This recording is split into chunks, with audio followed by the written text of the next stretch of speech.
Hello, folks. Welcome to Profiles in Eccentricity. It's a show about weirdos, doggone it. My name is John Fahey. We are joining you in the new year. Joining me, as ever, is the father of all human and non-human orgasm, Mr. Aaron Joseph Pita. Yes, nobody reaches the orgasm but through me. No, of course not.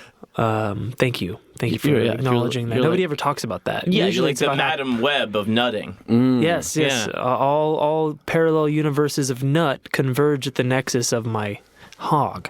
Absolutely. The singularity. And, as always, with us is the embodiment of human celestialism, Mr. Matt Brousseau. How are you, Matt? I feel a lot better knowing where my cum comes from. Yeah, yeah. Well, it's in the universe you create, right. gives him the, and then I'm just here for the ride. Well, it's a hell of a ride. Guys, it's absolutely fantastic to see you both after a little bit of holiday magic. I want to say right up top, we had a fella that we lost to the great unknown, a man by the name of Robert Kerman, star of Cannibal Holocaust, which you covered in an episode, and also Debbie Does Dallas, many porn films.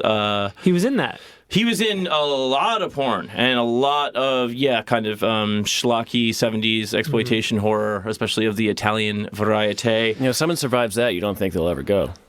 Yeah, he regrets. He was a Holocaust survivor. Yeah. He regrets. He regrets. Not a lot of them left. Well, we talked about it in the episode, but he regrets. I think it was episode 8 or something. He regrets Cannibal Holocaust and the animal shit that went down in that. But he also, regrets his career in porn because he was like a good actor. Like people would say, like when he got on set, like, oh fuck, this guy can actually do it.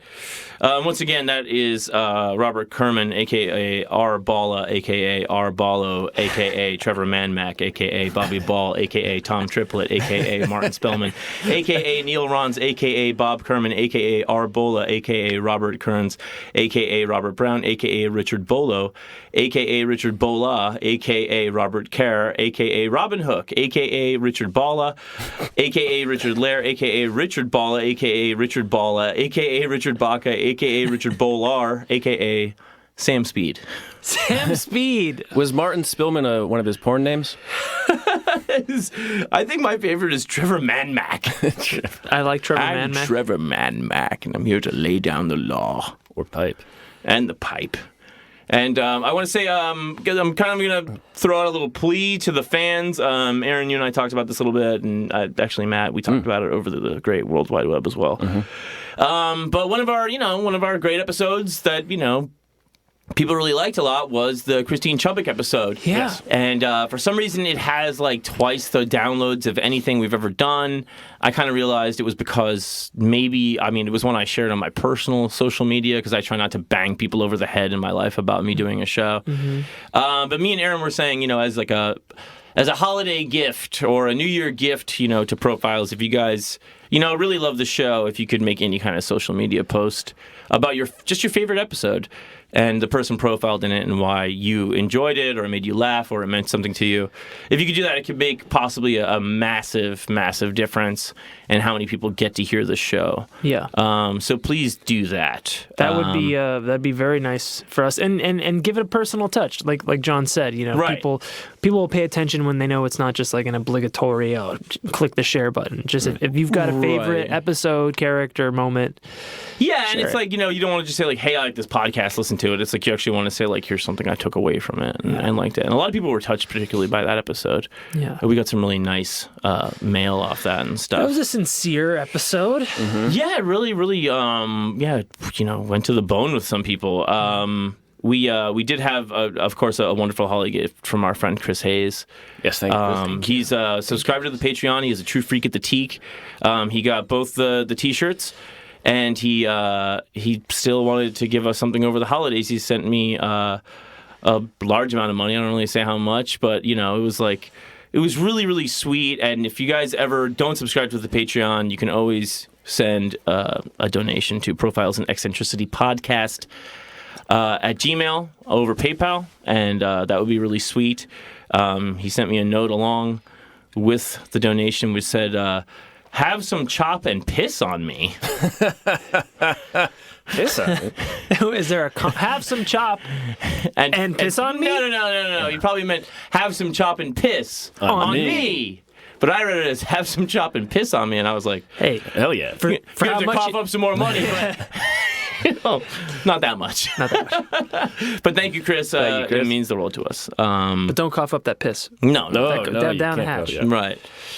And I also wanted to say, thank you guys for listening. We have a ton of profiles. We're all kind of we all have like a Yeah. backlog now Yes. that's going to be coming out. We're all backed up. Yeah. We all have really good stuff coming. I have like 2 or 3 in the pipe. Matt, you do too. Yep, and Same. thank you to the Patreon folks. They've given us some great ideas, and Yes, we'll be they really churning have. through those this year. Yeah, anytime you guys send us like a suggestion, like, we're kind of like not always the best because we're so busy working and doing this and sleeping that we don't always get back to everybody. But we do see it. We read everything, and we always do at least a cursory investigation at first to see if it's something that kind of like lights us up. Which it often does. It often does, and sometimes it does, and then we still forget about it, and but it's just because LA is tough and fast, and we just need your support to be able to devote more time to the show. Yeah. And I want to get into a very special profile here. It's a bit of a squeakquel. That's right, squeakquel. Wait, Ratatouille 3? I think that's Alvin and the Chipmunks. Oh, yes, it is, yeah. I think at this point it is important that we cut to the cold open. You ready for that? Okay. Welcome to Profiles in Eccentricity. This is the conclusion of a saga. 50 episodes today. We chronicle the adventures of Phil Prince, the Prince of Porn. Ah, yes. This is the Prince of Porn Part 2. Phil Prince has the last laugh. John, this is a very nice surprise. Get ready. Welcome to Profiles in Eccentricity, a show about weirdos. With your hosts, John Fahey, Aaron Peter, and Matt Brousseau.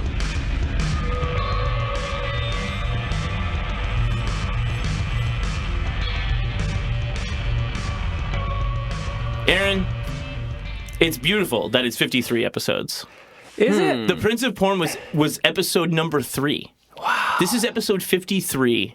50 episodes ago. 50 episodes ago, we had one of our best episodes ever with our friend Brian O'Hara. Oh, that Shout was out. smooth. Who made the incredible documentary The Prince of Porn, which tied together this old fucked up porn that I was like obsessed with, and then he made this hilarious movie, kind of making fun of it, which is on YouTube, and or no, it's not anymore. It's not because anymore. It was bought by Nicholas Winding Refn, Director of Drive, Only God Forgives. right, and now it's hosted on his website, which is By BY by Nicholas Winding. So W. NWR. Yes. I think it's by NWR.com. Yes. Well, we need to find his house and knock on the door. It's right up the street from my house. Because I joined his site, Yeah. and I didn't find it. He literally really? he lives a block away from me. We should write him a letter at least. Yeah. I'll fucking knock on his door. Yeah. Yeah, we'll slip it under, Yeah. Yeah. Yeah. So, I guess I should say at this point, it's probably important for you guys to go back and listen to that episode to find out about all the loose ends you're going to be finding out about here on the show. There's a lot of stuff that gets cleared up. Phil was rumored to be dead. He was rumored to be out of prison, then back into prison, and he. Nobody really knew what was going on. Even Brian, tried to see him while he was in prison, and Phil finally got tracked down by the people at the Rialto Report, the website that chronicles a bunch of old classic porn stuff, and he was tracked down, and he had been released in 1988. Oh. He got out. He never went back to prison again. He stayed upstate. He had his family up there, the 3 kids, he was, remarried after his first wife was murdered. And he was, he started living kind of a regular life after that. And he was caught up with just this year, just a few months ago. 30 years after getting out of prison, some porn rag contacts him. Yeah, well, the Rialto part has a lot of people that were involved with porn back in the day, or Yeah. at least, diehard kind of like Yeah. weirdo fans, nerds that are interested in it, and some of them have these contacts that they can eventually, chase people up the pipeline. There was another character from that saga you guys might remember that was remember when the guy said that the biker would bring the girls down from Maine? Yeah, you get the girls that were kicked in the head. Right. Yeah. That guy was this dude named Billy. They called him Billy the Biker. It turns out he wasn't even a biker. Like that's the thing about... He was a Sort of baker. station As wagon, another yeah. disclaimer before this episode, I should say that, in the history of all these things, it's like chronicling, underground crime, like the mafia, like all this stuff. It can't be talked about because it was like underground, and people will make up these things, and Yes. people say, "Oh, I'm the one that shot Jimmy Hoffa, and I'm the one that shot Jimmy Hoffa," and like all this stuff. So that still exists to this day, but with the internet and the statute of limitations and everything else, you start getting closer to what the whole truth is about everything. I think it's called the Statue of Limitation. It is. That's absolutely right. So it was an ironic nickname. No, well as, Jimmy hung, Longnose. He hung around with a lot of bikers, and Okay. and he was bringing them from Maine, right? And it was like you're always like Young ingenues. Yes, you're always like, why Maine? And they tracked this guy down, and it turns out Maine had like no obscenity laws back then. So Maine No morality. quickly, no morality. Dog. Maine became like this huge like strip club, porn show. store, everything. And then finally, like the people in Maine were like, "Don't care much for this now," like because it was like it's Maine, Yeah. Right. And suddenly like every other store is like a porn store and shit like that. But this guy, the Billy guy, he would get into distributing it around the country, and then there was like the products that went along with it, like poppers and stuff like that, Yeah, for sure. the gay audiences and shit like that. And he started also selling another product, which is how they tracked this guy down, because they figured, oh, it's a town called Kittery in Maine. Yeah. That can't be a coincidence, because I heard that this guy was from Kittery. And this is an ad for a product that was on, you're familiar with Midnight Blue? Yeah. It's like a late night porn-centric TV show Yeah. with Al Goldstein from Screw Magazine. Yeah. I mean, that in itself Got it. is... Al Goldstein from Screw Magazine yeah. here. Yeah, I gotcha. Yeah, Goldstein here. He was like, I don't care if it's nasty, I love it. The you know? nastier the But- better. No, that's- But he's doing a show behind a desk like Johnny Carson. Yeah. But this was an ad that was on that show because they would have a lot of these, porn people trying to hawk their wares. They figure if you're watching Midnight Blue, you're probably into creepy, weird shit. This is a product that I'm going to play the commercial for right now. Oh, come on, Eddie. You promised me you'd bring me some. And I did. I've got it right here. Promise her anything, but give her synth coke. Is it snow or is it synth coke? Only a wallet knows for sure. Synth coke is available at adult bookstores and boutiques throughout Manhattan. Or send $9.95 to Buzz Productions, P.O. Box 446. Synth Coke. Synth Coke. Like fucking K2 fake weed that they used to sell. Promise It's her anything, but give her synth- fake. And this was like another, Coke? related kind of plant to the coca plant that this guy got into. That was like Synth Coke. yeah, it started with a Y. I can't remember the name of the actual plant, but he was saying he tried it and he found the effects to be similar, and it was not yet illegal. So Yeah. he started saying like, oh, fucking like, Yeah. fucking gums are getting numb and all this shit. So he started peddling it as Synth Coke. cheap fake coke for Yohimbi? yeah, for guys. When she wants the real thing, give a synth coke. If you just met her, don't waste the good stuff on her. Yeah. Try Brand X. So that was like one of the things that came up, in this whole investigation of that time and Avon Films and all these characters, like Murray the Jew, the guy that was bankrolling all the films. All these guys are talked about by this woman, April Hall from Rialto Report. Shout out to her for doing this incredible investigation and getting Phil to sit down and talk about his life. And it is absolutely it's just mind-blowing. He sits down and he gets really excited talking about the old days. I'm excited. Yeah, he was living in an hour north still of Times Square, 65. He's in a studio apartment, Well, okay, wait a minute. So he's 65 years old. Mm-hmm. He went away 30 years ago, or more than 30 years ago. Right. He got out 30 years ago. So in that video, in the Prince of Porn video, he's under 35. Yeah, he started doing those live sex shows at He age looks age like 20. shit. Yeah. Well, I'm probably gonna find out why. Oh, He came from, I mean, like almost, the exact same time and place as my mother, the Bronx, right off the Fordham Road. Irish family, his dad had like French English ancestry, and was that's where the name Prince came from. But his mother was from County Cork in Ireland, and she was like, kind of like, the heart of the family.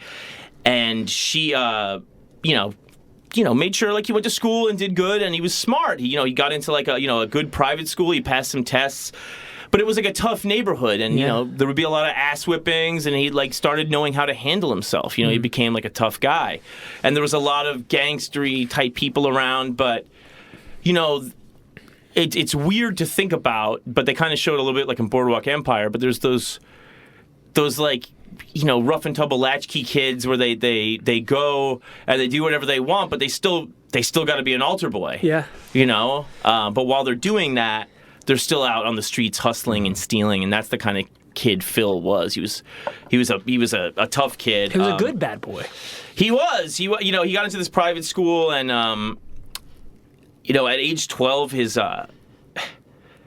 his mother passes away from cancer, and the dad just goes away. Like he's just gone all the time. He's like he's paying the rent, but like he's never around, and he's mourning, and he's just out drinking or whatever. And there's he's got a bunch of other siblings, and Phil is like by far the troublemaker, and he starts getting more and more into gambling, stealing on the streets. Schoolwork starts getting affected. He hates the dean, especially, is this guy Dean Minendow is his name. He leaves school. He shortly thereafter leaves home. He's just like a kid, early teens, and he starts just doing more and more hustling, and he makes his way to Hell's Kitchen. Oof. And Hell's Kitchen at the time is Pure Westies, right? It's run by Mickey Spillane. And Mickey Spillane was the Irish gangster guy. He knew all these guys from kind of those old street hustle church days. And this guy Jimmy the C, his name was Jimmy Coonan. That becomes, Phil's kind of like tough, Westy big shot friend. And he was kind of a guy that would look out for Phil, take care of him on the street if he needed, his back in a fight. Jimmy the C was always kind of there. And this is like early 70s? This would be, let's see, 65.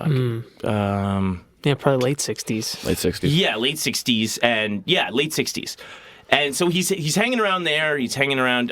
He's just a menace. He's a nut, and he's getting into this whole like working class Irish enclave of Hell's Kitchen.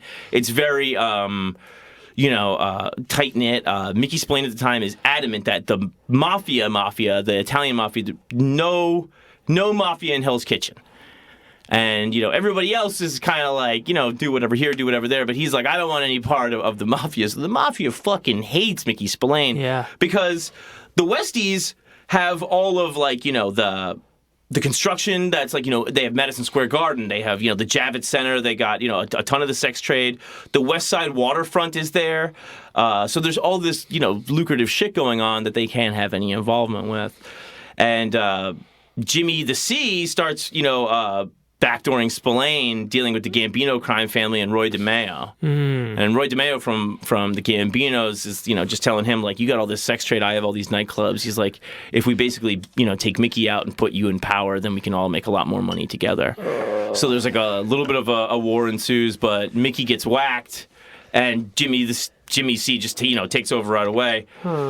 So Curious. Yeah, he's the new, like, Westies figurehead, and Phil is like, talking, to the reporter from the Rialto, and the reporter asks, like, there's rumors that DeMeo actually killed Spillane himself, and he makes the reporter, like, turn off the tape recorder to talk about it.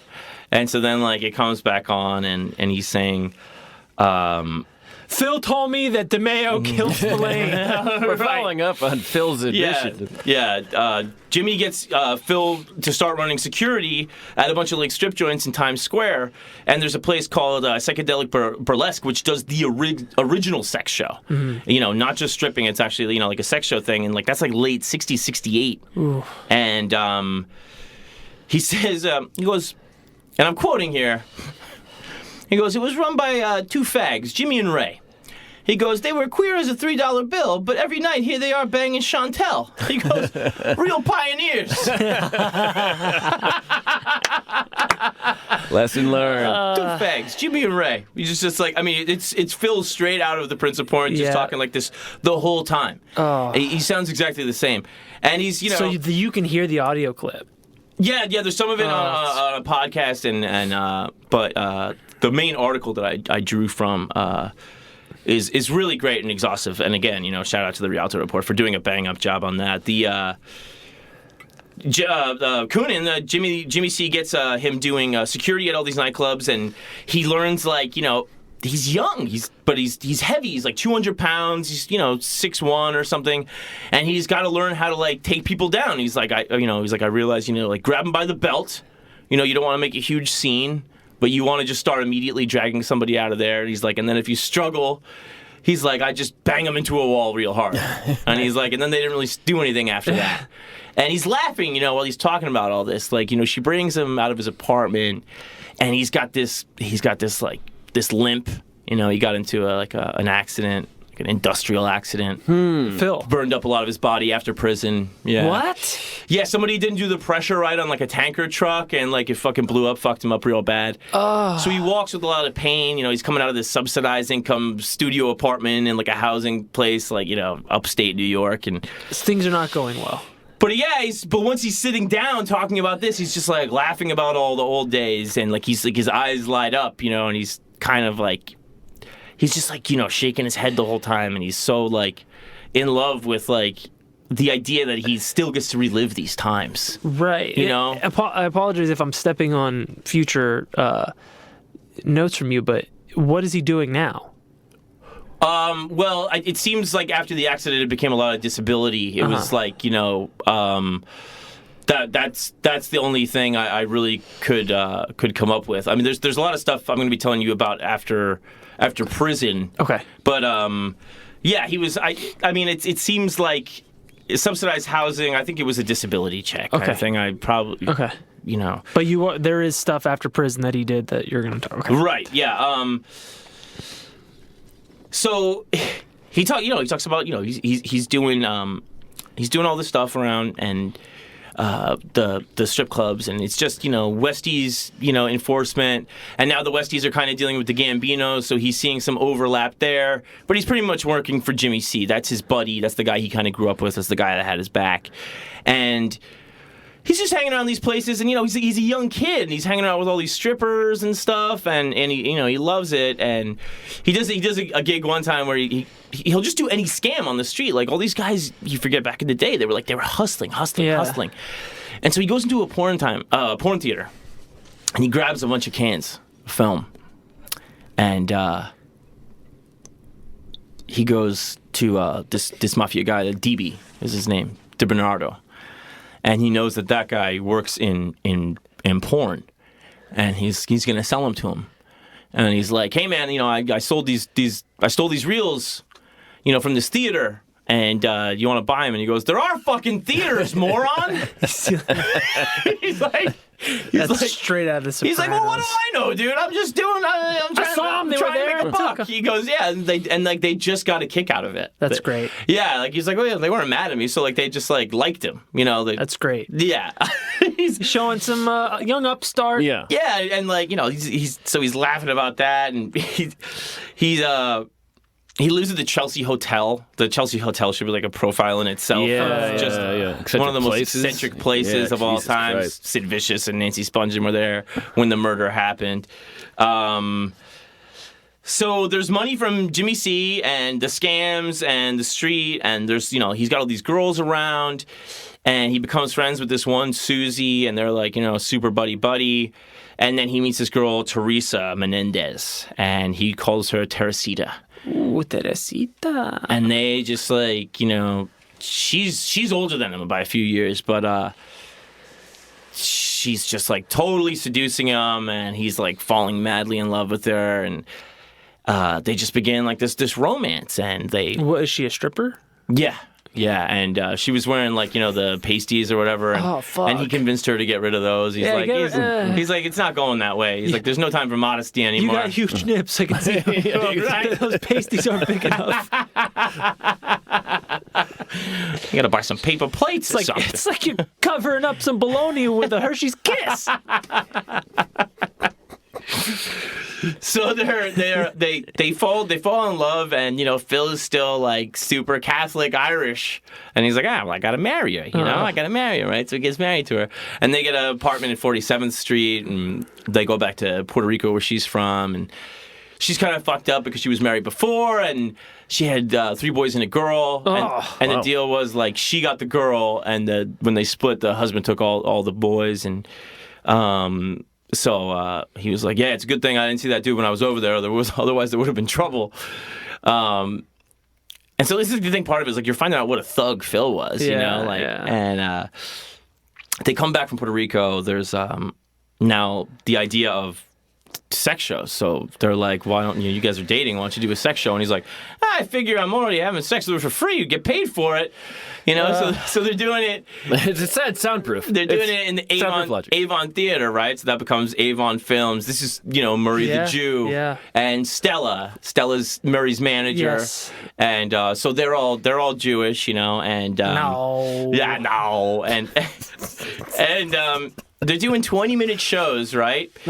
And Phil would be like, I'll be doing sometimes 6-7 times a day. He's like, I used to get into, seeing how many times in a day I could come doing the shows. He goes, I do it 6-7 times, and he goes, and then I'd still go home and fuck my wife. Wow. Right? That's great. He took his work home with him. Yeah, and he was like, so, the girl interviewing him was like, what was your secret? How could you keep doing that? And she's like, I was 20 years old. My wife was so hot. He's like, Synth coke. yeah. Yeah. $9.95. So these shows, right? These are big Manhattan Times Square movie theaters of the day showing porn movies that then stop for a sex show. And you got 200 to 300 people in these fucking places. He's a live performer. He's a live performer. He's fucking like getting hard to fuck his wife in front of 200-300 people, and he's like, they're all screaming, especially for me to fail. He's like, he's like, you can't do it. You're not fucking her right. Yeah. He's like, I'd do it better. He's like, I acted like I was oblivious. He's like, sometimes he goes. They'd really annoy me, and he goes, and I turn around, he goes, and I bust a nut at the fucking crowd. There you go. Now who's coming? And he's laughing about that shit. He's laughing his ass off, and he's like, it's a Gallagher show. He's talking about 2-3 years go by, they get burnt out of fucking 7 times a night, and. He's Murray and Stella are giving him odd jobs around the Avon theaters. He's still doing some stealing shit on the side, rackets and crazy shit. He had this friend Pat, and this dude Pat was like, he's like one of the ugliest guys I ever seen. He was amazingly ugly. He was like, but he was like a world-class thief. He was like, we would go into stores. He's like, we would just lift a TV and walk out, and we would go and we'd take it to a fence. The fence would give you a third of the list price. Yeah. And he's like, when we do that, he's like, we'd go in. He's like, we go to an Italian market, and he had like a false bottom briefcase, and we'd put all the raw meat in it. And he's like, and then we go back and sell it to the wops. Right? We go right back and sell it to the. Oh, is this briefcase meat? Yeah. Oh, I love this. And he also started selling coke. The Colombians are all doing it. Cocaine cowboys in New York are big at the time. And he's like, then he starts making tons of money out of his apartment selling coke. And a friend of Teresita's, they're selling it out of the apartment where he lives with his wife, and he's just like, he's like, Is the daughter with them too? I think so. Cool. I think so. Sure, it's a really big apartment. She was totally. But Teresita, it's Seth Coke. yeah. Yeah, Buzz Productions. I think. So Maria is Teresita's friend. They're selling the coke together. She's kind of the connect to the Colombians, and they him and Teresita, they're like, still have like a crazy, kinky, lusty romance. They're having like threesomes. They're getting into like really kinky, weird shit. So it's like fucking in front of 300 people. Right, but it also shows you like how Phil can go to making, these fucked up movies. Taming of Rebecca. Right, and shit like that. So, he's talking about like he's going, and he's asked about how sometimes you're dealing with the mafia guys, like the Italian mafia guys, and what's that like? And he's like, yeah, I would do some stuff with them, but he's like, I wouldn't get too close. He's like, sometimes you wouldn't know what you would find. He goes, I go to this guy, Jimmy Anasano's house, and he goes, hey, Phil, you want a beer? He goes, go there to the fridge, get a beer. And there's just a pair of hands. Oh, my God. Severed hands. And he goes, Jesus, what the fuck are you doing? He goes, you need a hand? And he goes, you got to have proof of the kill, bro. And he's like, but what these guys would also do, he's like, after they would commit crimes, they would go around with the dead man's hand and put his fingerprints all over everything. Yeah, he goes, good idea. So the stiff is still running around. Jesus fucking Christ. He starts cracking up again, right? He's just laughing his balls off. And so... Oh, my God. Then, of course, you remember this, 1977, September 26th, Phil comes home. He finds Maria and his wife, Teresita, both brutally stabbed to death. Door is open. There's no sign of forced entry. There's nothing stolen. There is just, they're fully clothed with like multiple stab wounds, just brutally, brutally murdered. And Phil becomes a suspect, of course. Yeah. He's the first one to report it. And then they realize, he's involved with the porn theaters, and those have mob money running through them. And it becomes a whole thing where he's kind of, getting pinned for it. But he's like, the whole thing was bullshit because the whole time the cops knew exactly who did it, and it was one of the Colombian guys I was gonna ask if that was involved with the coke thing. Yeah. And like he didn't force his way in, he was let in. Yeah. And apparently like one of these guys had a hard time dealing with Maria in like a macho reason way, because she was like a businesswoman, and he got pissed at her, and Teresita was just there. And that's sad. It's brutal. Phil talks about it like it's such a joke that I was like, he's like, I'm in mourning and now I got to deal with this too. Right. And the whole like Colombian thing, like kind of just like definitely puts it in perspective from what we thought on episode 3. Right. He did it. Yeah. Yeah, totally. But when you're dealing with that shit, there's a target. Yeah. He starts picking up more work. He starts doing more blow, not synthetic, hopefully. I don't know why I hope. He's got the money. Yeah. And he's questioned at one point if according to Bill Landis, a lot of the guy that provided, again, a lot of this history that people found out to be like, full of innuendo and rumor. Bill Landis was the first guy to do it.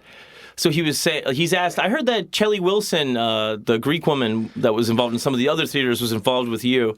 And then Phil kind of like flourishes anger, and he's like, Chelly fucking Wilson? He's like, nah, man. He's like, she was this Greek woman that had a bunch of gay theaters. Like, we had to deal with her sometimes, but he's like, nobody fucking liked her, man. He's like, she sucked. He's like, who the fuck said that? He's like, well, they were saying there was also this guy, Jimmy Torado, that he used to help you make some of the films. He goes, I never fucking heard of him. He's like, you're killing me with this bullshit. Wow. So he gets all mad or whatever. And then he's kind of like, asked again about, who he starts like making the movies with, because he jumps in to make movies because there's a movie that Murray the Jew produces called Bizarre Styles, and they watch it come through and they're like, man, this is fucked up, it's super weird, and Annie Sprinkle's in it, and, it's weird, and Vanessa Del Rio, and it seems to be just like a hodgepodge of a bunch of weird sex scenes. And they're like, ugh, this is fine, I guess. We'll put it out. But it's really fucking kinky and strange and kind of seems like shit. And it, like, blows the doors off the place. They do, like, incredible business on it. Oh, wow. And the guy the guy that made it was ripping off Murray and making copied prints to sell, like, out of state. And so Murray got really pissed. And then he was like, man, he's like, that fucking asshole ripped me off, and it really, I'm really burned by it. And he's like, plus I paid him $20,000 for that fucking thing. And then Phil's like, I'll make one for less. and he doesn't know how to make a movie at all. Right. And But the whole I know deal I can do it was- for less than 20 grand. Right, and he was doing everything. Like, he bought a boom. He had one guy shoot. Like, he was... We do it cheaper. People have 4 electricians. I have an electrician who also does catering. Yeah, one electrician is him. It's Yeah. him doing everything. Like, it's really just him. And he makes his first movie, I think, is The Taming of Rebecca.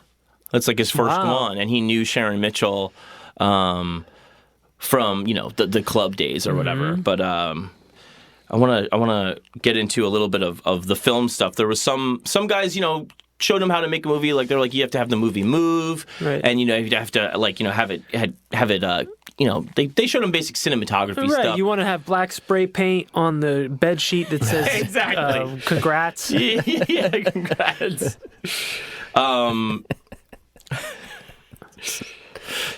I mean, at the time, it must have seemed like the right idea, Shut right? up, bitch, we're having a fucking party.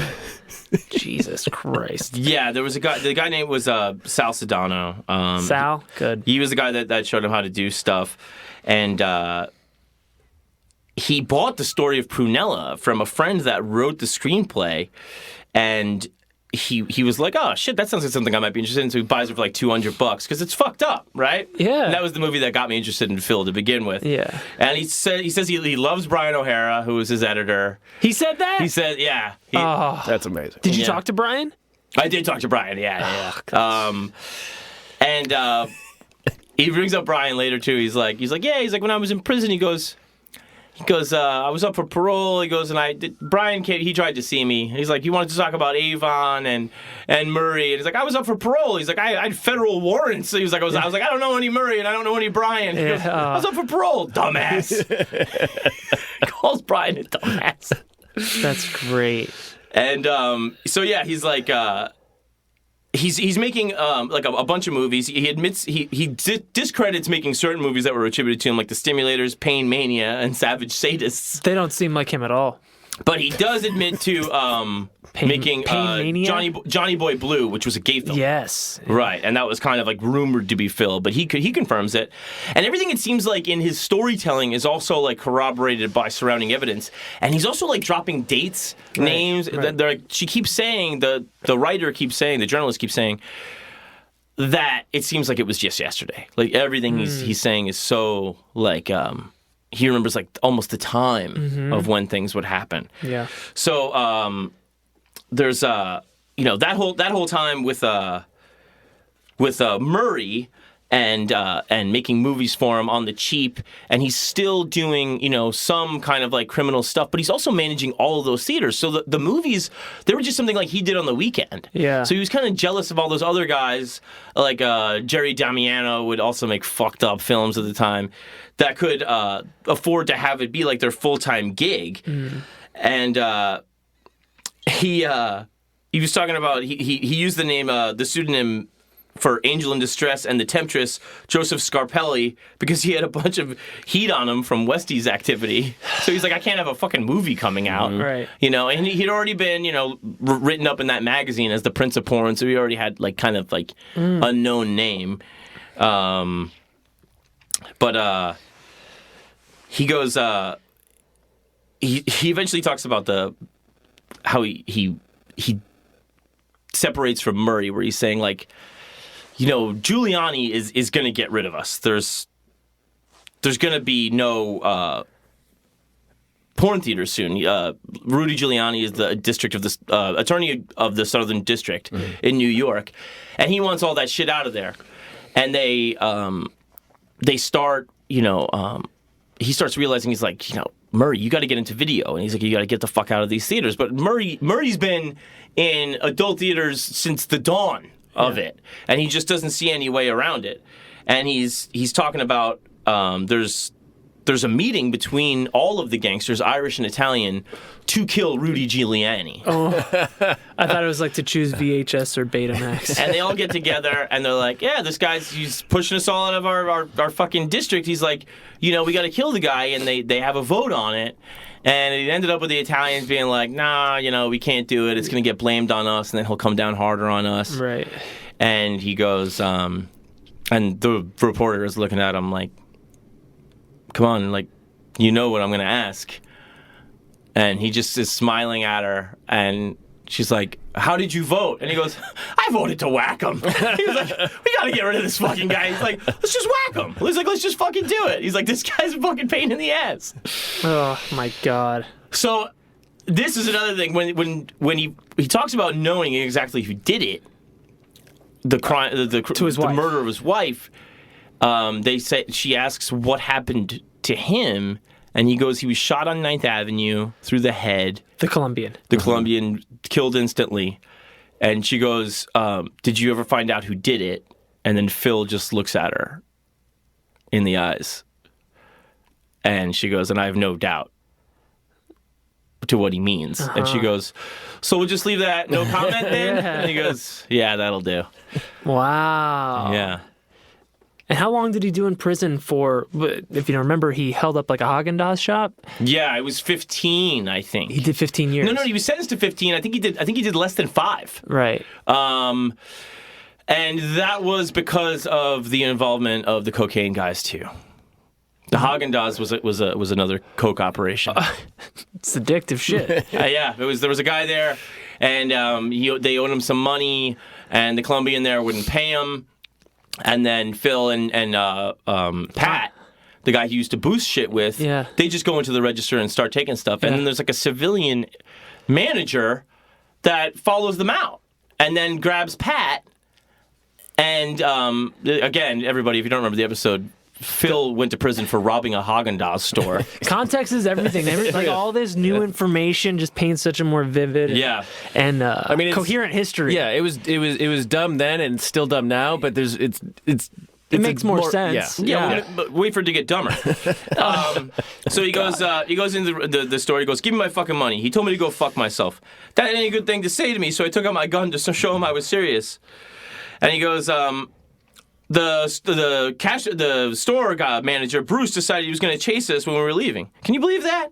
He tried to grab Pat, so I shot him in the shoulder. I could have shot him in the head, but I didn't. I just wanted him to take his hands off Pat. We made it all the way to 14th Street. I stopped a cab in the middle of the road, and there was a gay guy inside it. He goes, excuse me, but this cab is taken. He does like the God list. damn it. I said, yeah? Boom, I smacked him right out of the cab. This is a true story, I swear. He goes, I pointed the gun at the driver and said, drive, and the motherfucker jumped right out of the car and ran away. So the vehicle starts rolling down the street. I said to Pat, get behind the fucking wheel. So he did, and we set off. No. I told Pat where to go and when to turn. Then we came up to a cop car that was ahead of us and driving in the same direction. I told Pat to stay behind the cop car and drive slow so as to not raise any suspicion. Then the cop car signals to turn left. And guess what Pat does? He fucking turns left with the fucking cop car. I said, why did you do that, you fucking idiot? Pat says, you told me to stay behind it. I said, stay behind the cop car, but that doesn't mean follow it all the way back to the goddamn station. And he starts cracking up, right? And that's when the cops realized who they were, because also people had hailed cabs to follow them, to follow the guys that just shot the Haagen-Dazs man in the shoulder, right? There's a cab following a police car. Right, exactly. Jesus.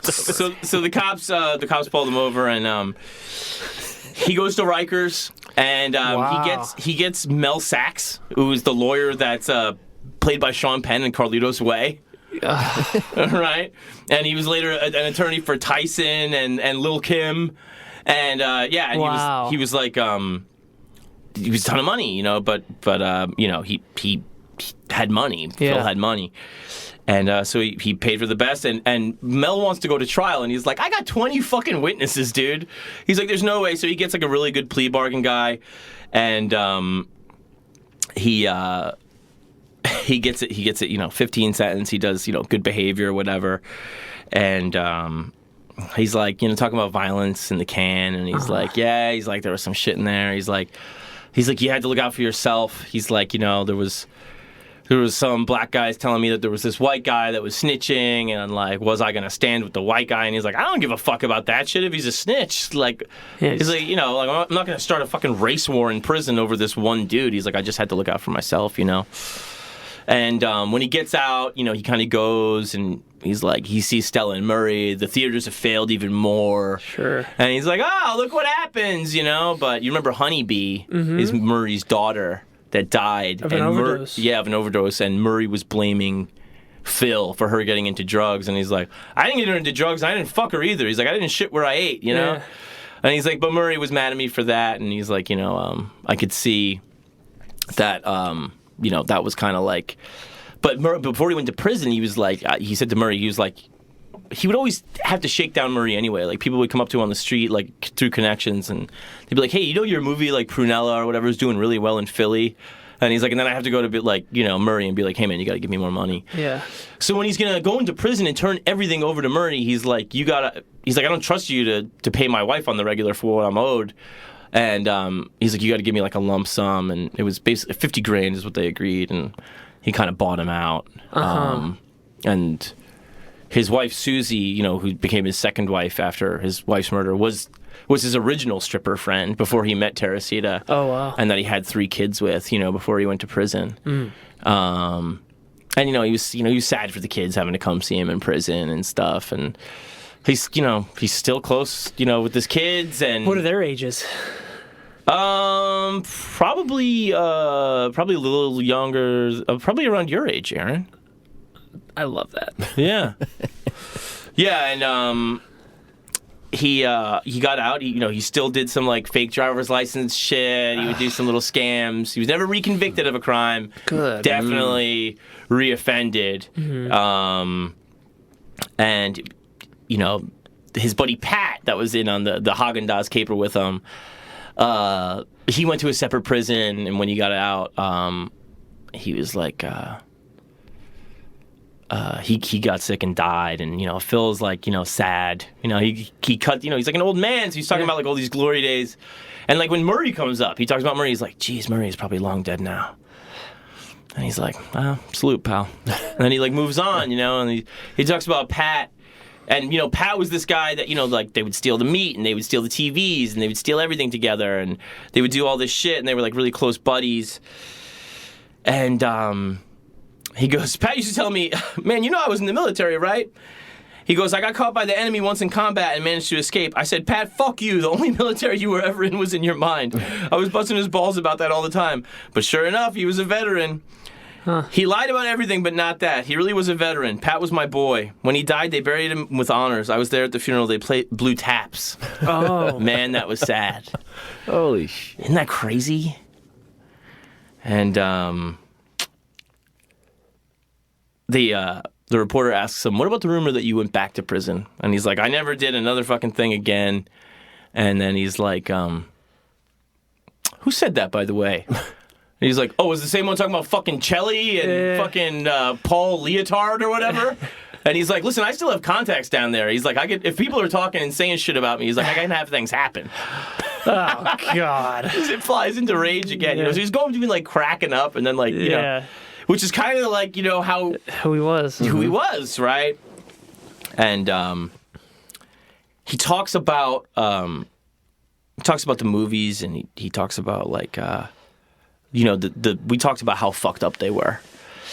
And he says, like, that was all, like, stuff you would come up with smoking a joint, like, the night before. But a lot of it was directed by Murray. Murray realized after Bizarre Styles that the more fucked up it was, the more people were dying to go see it in New York. So he's like, start off with the whips and chains bullshit, and then, just come up with the most fucked up thing you can find. And he's like, and then I became, like, I didn't even give a fuck about the money after a while. He's like, I just became obsessed with trying to put the most fucked up shit on film I could think of. Oh, my God. And, like, they pierced that one girl's nipple, and it bled in one movie. But she'd already pierced her nipple. It was like, it was just, like, kind of bullshit. Sure.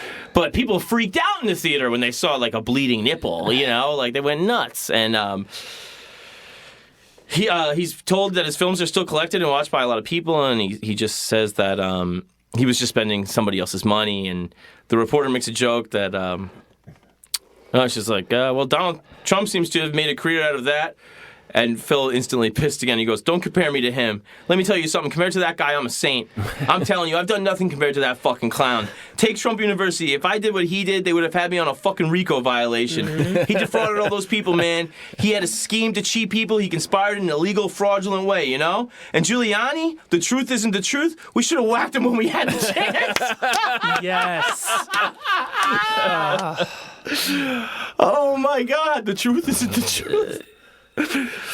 We should have whacked him. I mean, it must be kind of insane for him to see. These fucking New York criminals running shit. Yeah. Or So it's like, you know, they're kind of like coming down, you know, at the end of the whole thing, and it's like I'm not really giving like all like the fucking like all the shit. There's so much shit there. Like he talks about Billy the biker. He talks about a lot of the supporting characters a lot, and he kind of like sits there after that Giuliani should have whacked rant, and he just sits thinking for a while, and there's like, you know, there's sometimes where he even gets emotional. He's like, he talks about when he marries Teresita, and he's like, you know, we got married, you know, on 37th Street, and he's like, my family, you know, they wouldn't come. I'm marrying a Puerto Rican, and he goes, they were racist, you know, and I wasn't. I loved all women. And then he's getting like misty-eyed, and he's quiet, and he goes, shit, I even love gay guys because it meant more women for me.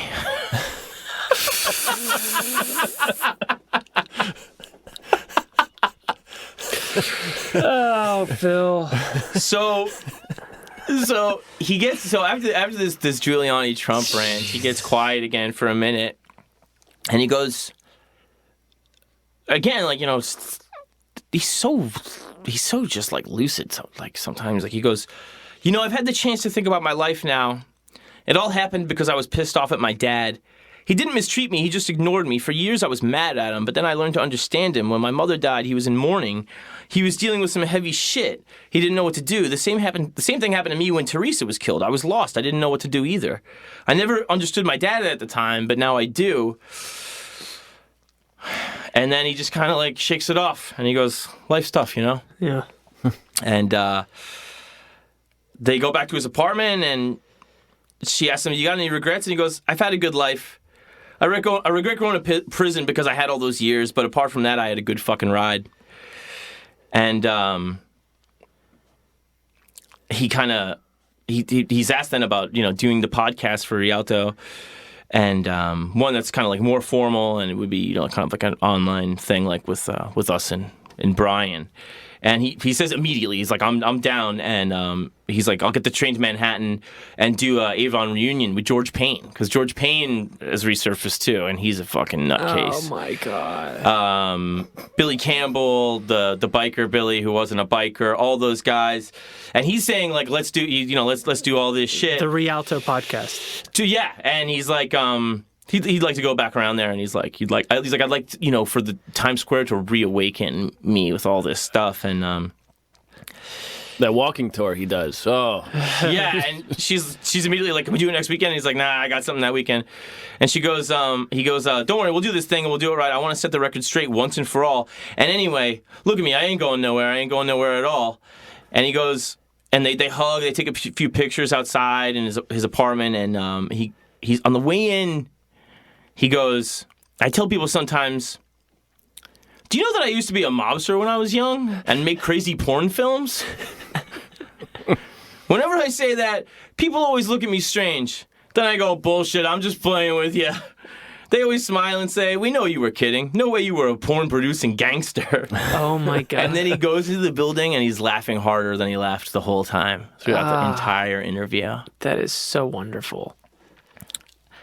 And so she's, you know, she talks to him on the phone after going back. She's like trying to get him, and you know, suddenly like there's just total quiet, and she can't get him, and she can't get him, and she can't get him, and then the apartment building is like, Phil passed away. What? Last week, yeah.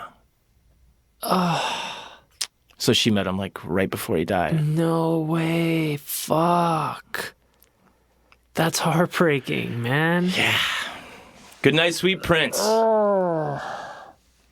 You just ripped my fucking heart out. I'm sorry. How did he die? She didn't even get to that. It was just like saying, presumably natural causes, but I mean, fucking leaves saying, "Look at me, I ain't going nowhere."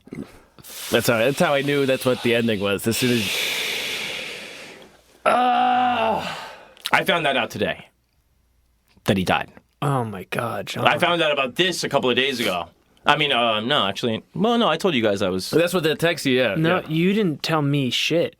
No, I told you guys I was excited to revisit something old. I think. Yeah, you did, and this was a total surprise for me. But I think that was like an epilogue added on like in the last couple of days because I read it all the way to the bottom and I didn't see that, and so I was like, "Fuck." Damn. But yeah, he just. I always wonder if it was like because he finally had that moment and got it out. He decided to pull the trigger. Yeah, not literally. Maybe. But maybe.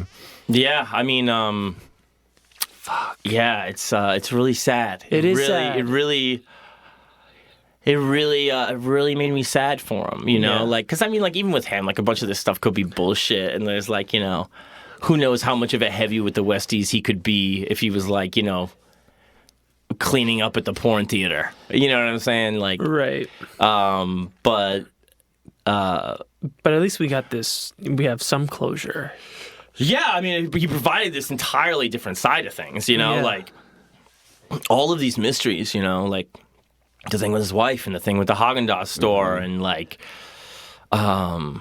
Well, it answers so many questions, like why the fuck would you rob a Haagen-Dazs store? Yeah, the first thing he says is, first of all, it had nothing to do with ice cream and everything to do with cocaine. Yes, very good. Yeah. What did he say about Brian? Or what did you talk to Brian?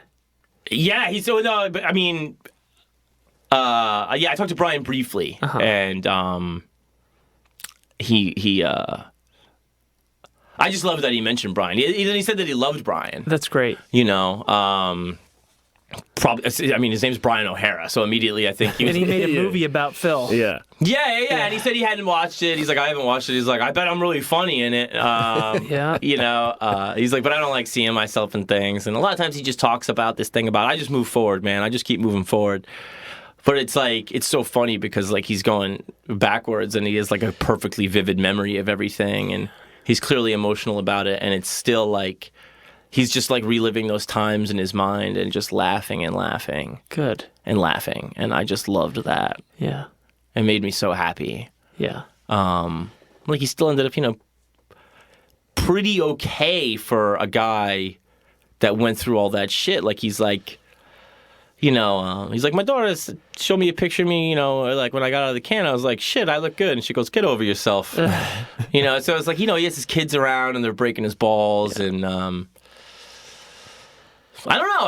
I was happy to hear that it was like, he had some semblance of an okay life after that. But I mean, finding out that, he was like allegedly a fucking murderer too was heavy. Yeah. I mean, revenge killing. Right. Yeah. I mean, fucking like he was definitely a product of his environment and times, which is total mayhem. But like that was the thing he was saying about like the run-ins with the Colombian guys. He's like those people were like killing for no reason and they were doing shit that was totally out of hand, and like he was like it was just getting way out of order for like the way regular organized crime was kind of doing things. Right. Like there was one of those deals like where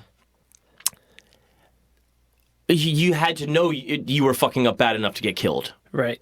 You're all unorganized. Right. It's an organized crime. That's the point. What do you think this is? Unorganized crime? Oh, right. And yeah, the unorganized were the ones getting killed. So it was like, it seemed like he at least... Well, you got to organize. He thought, that was the deal. And it was the deal. It was, the law. He talks about the guys... they wanted to make an example of somebody that did something fucked up, and they just took him up to one of those Times Square buildings and threw him off the roof. And he talked about, like, he's like seeing a guy, like, explode. On the pavement. Yeah, he was like, that was disturbing. He's like, you have no idea what it's actually like in real life. He's like, they fucking explode. Yeah. There's fucking, like, teeth and eyeballs everywhere and shit. Like, he's like, it's fucking mayhem. Yeah, I mean, the grunt work done. Like, the guys at the top don't see the grunt work. Yeah. Well, it's not like fucking, Jack Nicholson at the end of Batman where you, like, have a smile. Yeah. It's like but when you're so high up, everyone looks like ants. Yeah. But yeah, I just loved going into that story, man. Yeah, that was great. But oh man, such a fucking bummer he died. But it's so fitting. It's like it's poetic that look at me, I'm not going anywhere. Right. I'm happy to do the show. But also, it gives the story, and it probably wouldn't have been worse with more detail. But there's a certain magic to it where it kind of just like so many unanswered, unspecific things. And his final confession. yeah. Well, yeah, and it's like, I think it was like he probably did keep moving forward, and then like he had this time where the whole point of the meeting is to go backward over everything, right? The hardest times, and he learns things about it. He learns going backward. Like, how did I become such a fuck up? And how did I screw up so many times? And like, what's the cause of it? And he's like, I'm just angry at my father. And now I know what that's like. Yeah, I mean, Springsteen was too, but it's a different. It is different environment. Yeah, I mean, I really sympathize with it too. I mean, there is something about that thing of like, the mother dies and then the heart of the family goes out, and you're just kind of lost and wondering, Yeah, and especially the father's not, he's dealing with it his own way. Yeah, and so the son just has no idea what that's like, and then when he's older, he learns what that's like. Yeah, and. Yeah, it gives him. All of a sudden, context. You're robbing a Haagen-Dazs. All of a sudden, no time to think about it then. Yeah, it's gonna melt. Yeah, did they take any ice cream? I've always wondered. I don't think they did. But yeah, the cab story just. I was like, that's great. So good. I mean, that's a story that's so dumb that it seems fake. Perfect. But it's so perfect New York. Yeah. They're not geniuses. I didn't tell you to fuck. Yeah. And he's in the back with a gun. And you're driving a cab all of a sudden. Oh my god. The cab driver's in another cab getting a cab after his cab. So we started picking people up. We started doing rounds. That's great, John. It's really good, isn't it? Yeah, thank you. Yeah, I hope you guys like that little I loved it. I mean, epilogue. The Prince of Porn episode is great too, and Brian is such an amazing character. Yeah, please go back and listen to that. That was probably our first big hit episode. I found it. Brian hit me like a day later. I must have hit it like when it first went up. Brian hit me like a day later, and I was like, "Don't tell Aaron." I was like, immediately, don't say anything to Aaron. John, Aaron. Oh God, thank you. Quick thinking. But I realized I had all this list of shit to say up top, and I forgot something. I want to share with you in this episode. Is that cool? Yeah. Yes. It's a tiny little thing. Maybe not end on such a downer. Well, I think it's a poetic downer. I think it's some closure. It's not super. It's not like he fucking. I mean, it's a really beautiful ending to me. Like, it's not like a kid with cancer or something. Yeah, it's an old man who got out of jail, spilled his heart out, and then, Most of these profiles end in death. Yes. Yeah, So, yeah. there's It's a very human thing to do. Yeah, it seems like it. So please share with us more. Well, I wanted to tell Matt about this thing that I've been like running around telling everybody about, including you, Aaron. Pay attention, Matt. I have to.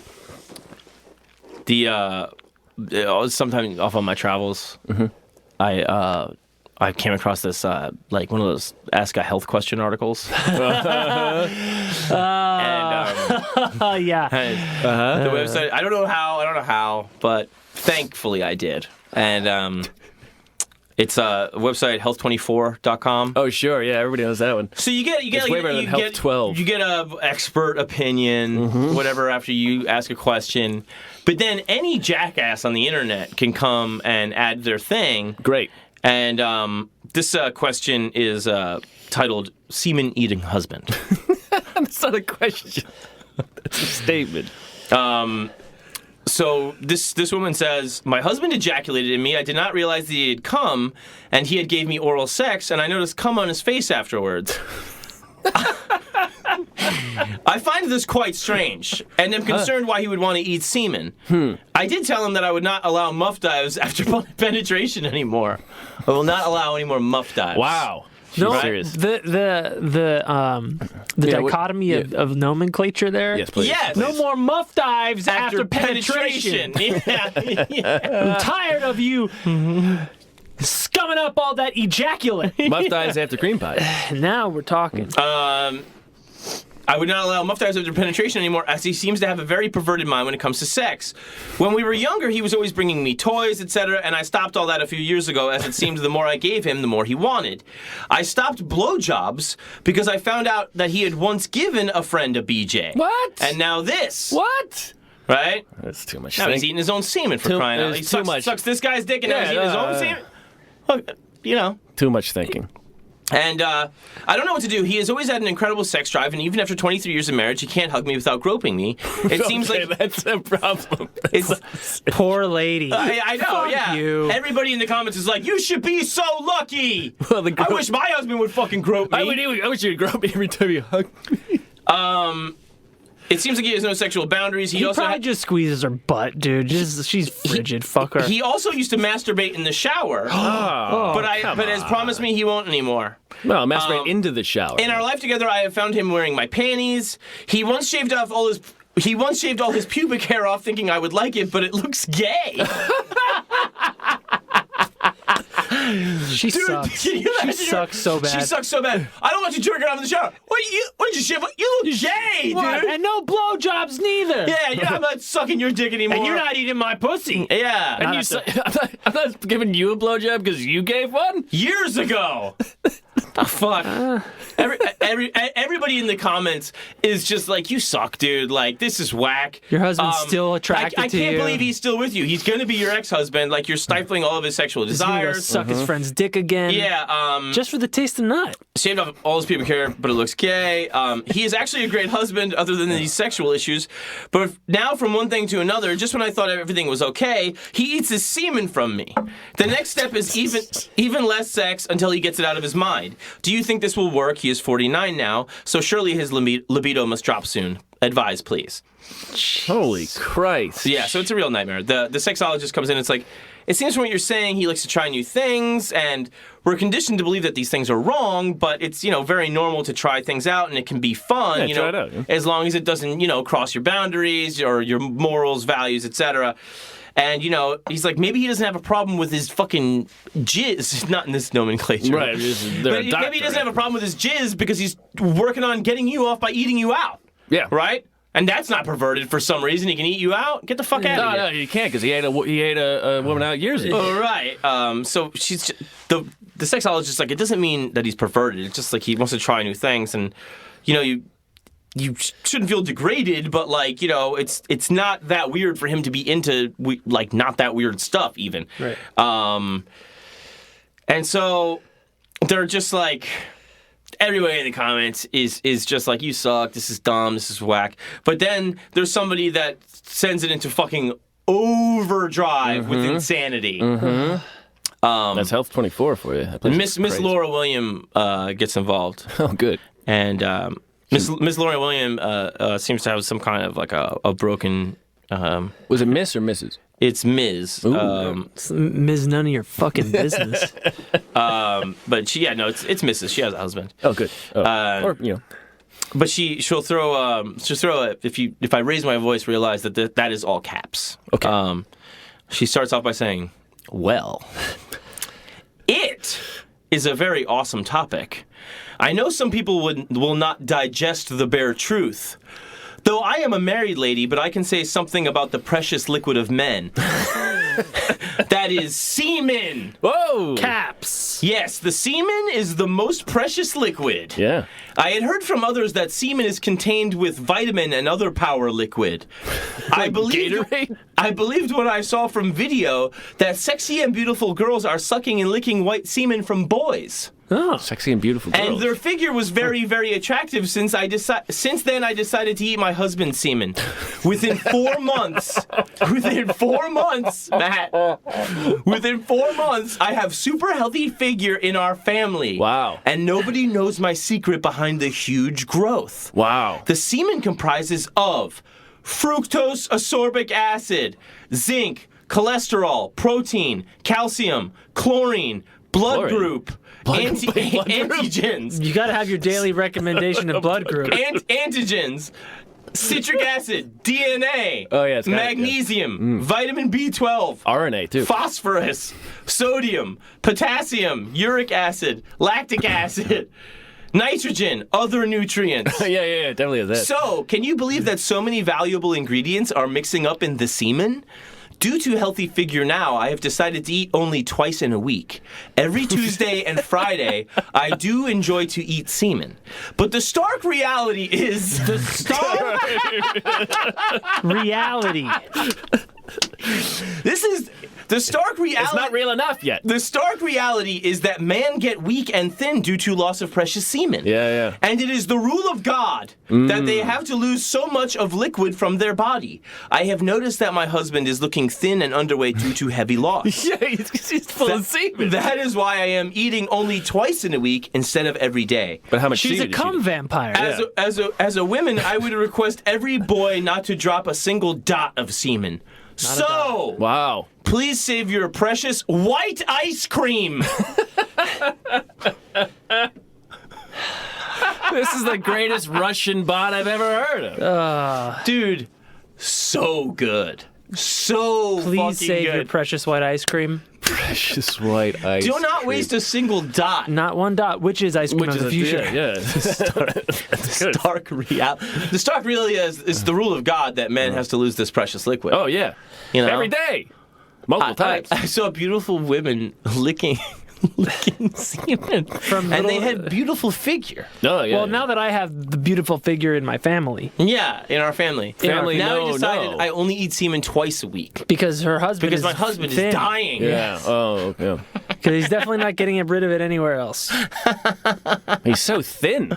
He's always getting rid of ice cream. Well, can you blame the husband of the other lady? He's just trying to, Well, that's the great thing is that you know that lady read that post. She's like, you gotta eat it. She's like, He's sucking his friend's dick. He's eating your pussy with his nut. she's like, listen, you gotta eat it. It's the elixir of life, Wow. lady. Yeah. It's a stark reality. He's eating it. That's how he knows how powerful They it don't is. make a synth cum. so good. $9.99. Not yet. Buzz Productions. It's so good. It's so good. The It's great, John. another random comment. It goes Comment. Another comment is this guy, 2 sentences, anonymous. I just ate cum from my wife. I love it. I don't know whose it is, but it tastes great. I love it. I just ate cum from my wife. That's the infomercial. It's my cum and I want it now. You want to feed him cum, but you don't want to waste the good stuff? Try synth cum. Promise a real cum. Well. Show her the stock reality that Starting- is precious liquid. Save your white ice cream. Starting with well. Well. It is a very awesome topic. That's definitely a bot talk. Dude, that's advanced bot talk. If that is the singularity, if that's bot talk, they are self-aware. No, that's the next step in robot evolution. Yeah, if they're yeah. coming up with that, The new sex bot. Prevent the humans from replicating by forcing them to eat their nut. milk the precious liquid. Here you Save the white ice cream. Here is your ice cream. white ice cream. Eat it. Good for you. Do not reproduce. Healthy glow. You have such a beautiful figure in your family. So good. Well. So good. I was telling everybody about that. I was like, Dude. man, did I tell you? I would go around to people I know and be like, did I tell you about semen eating husband? Which is also a Phil Prince movie. Rest in peace, Phil. Rest in peace, sweet prince Prince of of porn. porn. And rest in Prince, Robert Kerman. Arbala. A.K.A. Richard Ballo. And Spillman. Same speed. And Macman. Trevor Man Mac. Man Mac. I'm Trevor Man Mac, and I want you to eat my precious white ice cream. Thank you. Thank you. I think we're going to say goodnight there. We love you, everybody. Please make a little post about your favorite profile. It would mean the world to us. It would. This is a rocky road. We've got a lot of great stuff coming for 2019. We all got good profiles coming, and yeah. I'm so So very psyched. excited. It's going to be a big big profiles year. So Yeah. we want everybody who can listen to listen. So please spread the word. Yes. We love you very much. I'm John Fahey. I am Aaron Pita. Matt Brousseau. Good night, everybody.